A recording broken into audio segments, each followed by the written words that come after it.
కిటికీ తీద్దాం. ఏమండి మీకు ఆర్డర్ వచ్చింది. మేమేం ఆర్డర్ పెట్టలేదండి.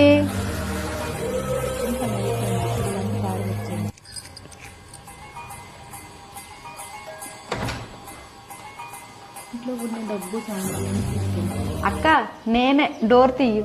ఏంటి కిటికీలోంచి మాట్లాడి అలా భయపెట్టావు? ఎంత భయపడ్డానో తెలుసా? భయపడ్డావు అక్క. ఇలా కిటికీ ఓపెన్ చేసేటప్పుడు తల ముందుకు పెట్టకూడదు. మీకు ఆర్డర్ వచ్చిందండి, మీరే బుక్ చేశారని చెప్తారు.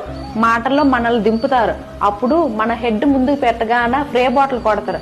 అది మనకు తల తిరిగి మొత్తెక్కి పడిపోతాం. అప్పుడు మన డోర్ తీసి మన ఇంట్లో సామాన్లన్నీ తీసుకెళ్లిపోతారు. డ్యూటీకి వెళ్ళిపోతారు కదా, నువ్వేమో ఒంటరిగా ఇంట్లోనే ఉంటావు. ఇలాగ ఒంటరిగా ఉన్న మహిళలనే వీళ్ళేమో టార్గెట్ చేస్తున్నారు.